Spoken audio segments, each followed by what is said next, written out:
título da lição de hoje é uma expressão bíblica que se encontra no livro do profeta Abacuque, capítulo 3, versículo 2, quando em oração o profeta Abacuque ele disse: aviva, ó Senhor, a tua obra.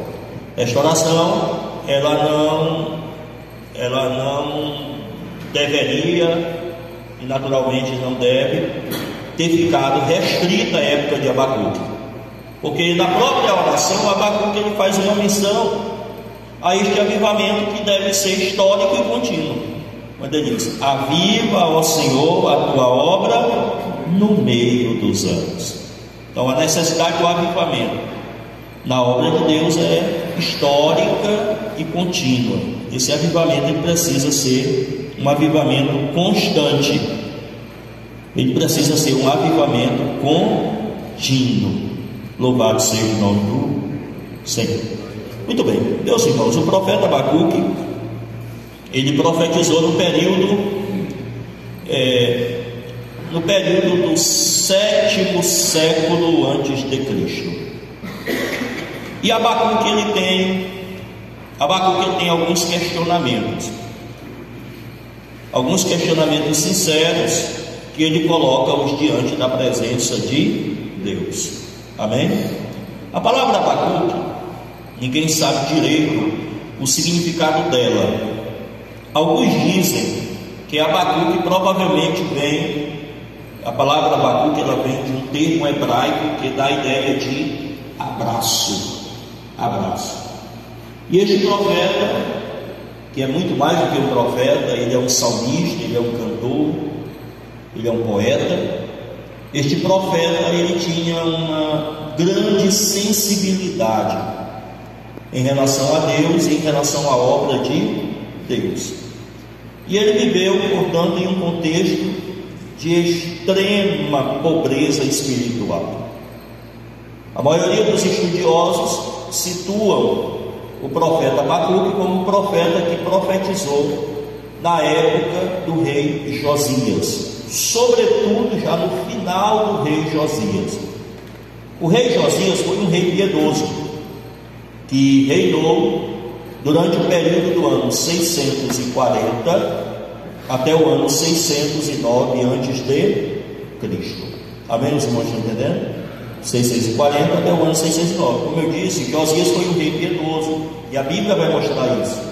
Foi na época de Josias que houve um trabalho pela reforma do templo que havia sido destruído ao longo de várias gerações por reis maus, reis perversos, não tementes a Deus. E Josias ele foi despertado pelo Senhor para buscar a Ele. E Josias então empreendeu uma reforma do templo, e foi naquela reforma que foi encontrado o quê?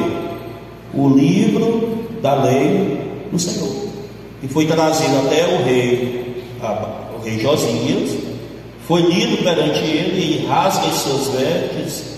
Ele vê ali a razão da pobreza espiritual e do caos social e econômico no qual estava a nação de Judá, o reino do sul, a nação de Israel, porque o reino do norte naquela época não existia mais. E então ele convoca a nação, como líder, convoca a nação para buscar o Senhor. E houve ali de fato um grande avivamento. Mas à medida que o reino de Josias vai avançando, à medida que o tempo vai passando e o reino dele vai chegando ao final, aqueles que vivenciaram aquele grande avivamento, eles aos poucos vão se afastando da presença de Deus, de tal maneira que o final do reinado de Josias ele é um final caótico, é um final melancólico. A própria maneira como Josias morreu vai atestar isso. E então provavelmente foi nessa época que Deus levantou o profeta Abacuque. Quando Deus levanta o profeta Abacuque, olha a sua Bíblia por gentileza, o livro do profeta Abacuque. Abacuque é um pequeno livro de 3 capítulos, que não necessariamente corresponde proporcionalmente ao tempo do ministério dele, O que está escrito não necessariamente corresponde ao tempo do ministério dele. O fato de ter 3 capítulos não quer dizer que ele teve um ministério profético curto, necessariamente. Não se sabe precisar. Então, ele profetizou no período em que o rei do Império Babilônio está se formando, está se consolidando, está dominando tudo. Então é nesse período que Abacuque profetiza. Então as entrelinhas do texto nos permitem entender que quando Abacuque é levantado como profeta, a Babilônia já está avançando como império, como rei. E a Babilônia ela vai surgir, de fato, como império, como reino, e ela vai se consolidar, sobretudo a partir do ano 612 a.C. Qual é o ano? 612. Por quê? Porque foi nesse ano que os caldeus eram vários povos, várias tribos organizadas que se unem, e eles estão debaixo do domínio assírio, e eles vão se unir para se rebelar contra o domínio assírio. E eles vão se reunir de tal maneira, de forma tão organizada, organizacional, orgânica, que eles vão se consolidar e vão, de fato, aos poucos, conquistando novos territórios. Eles vão conquistar a independência do domínio assírio e vão conquistando novos territórios. E então, no ano 612 a.C., os caldeus eles conquistam a capital da Assíria. A capital da Síria era a cidade de Nínive. Mas o nome da cidade? Nínive. No ano 612. Então a fama dos caldeus, a fama dos babilônicos era muito grande. Então, pelo fato de nas entrelinhas do livro do profeta Abacuque nós percebemos que o profeta de alguma maneira já tinha ouvido falar dos caldeus, então provavelmente ele vai profetizar aí a partir depois do ano 612. Porque a fama dos caldeus ela vai se fortalecer, ela vai se consolidar, vamos assim dizer, sobretudo após a conquista de Nínive. Então Abacuque teria profetizado aí depois do ano 612 a.C. É importante destacar que os babilônios eles conquistam a região de Judá no ano 605, ano 604 a.C. Amém? Então, sendo assim, e estando a cronologia correta, então o ministério de Abacuque estaria situado mais ou menos nesse período, entre o ano 612 e o ano 605 a.C. Amém? Os irmãos estão entendendo? Dito isso, vamos aqui para a Bíblia, Abacuque capítulo 1. Observe o versículo 1, o que é que diz? O peso que viu o profeta Abacuque. Essa palavra peso aqui ela é bem usada no contexto profético para falar da gravidade, da responsabilidade, da palavra de advertência, da palavra pesada recebida da parte de Deus. Amém? O peso que viu o profeta Abacuque. Versículo 2: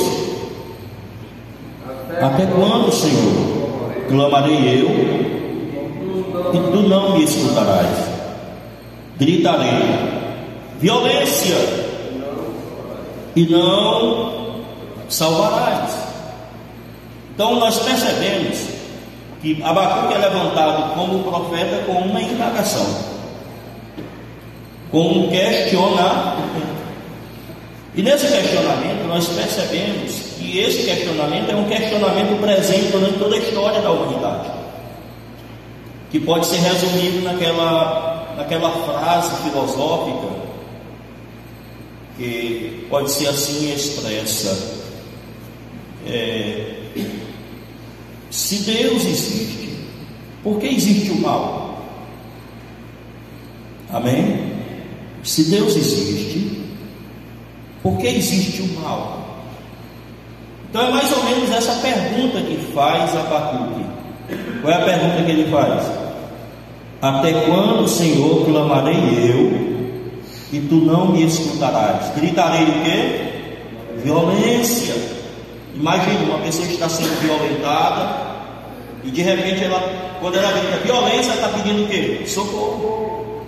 Alguém pode socorrer, e pessoas próximas podendo socorrê-la não socorrem. não socorre. O que é que dá a ideia? Que essas pessoas são insensíveis, sim ou não? Então Abacuque, ele se vê numa situação pessoal, social, nacional terrível, violência, injustiça, mazelas sociais, o mal avançando, e então ele clama por Deus e Deus não ouve. Ele pede socorro e a resposta não tem resposta. E não salvarás. Amém? Então aqui nós temos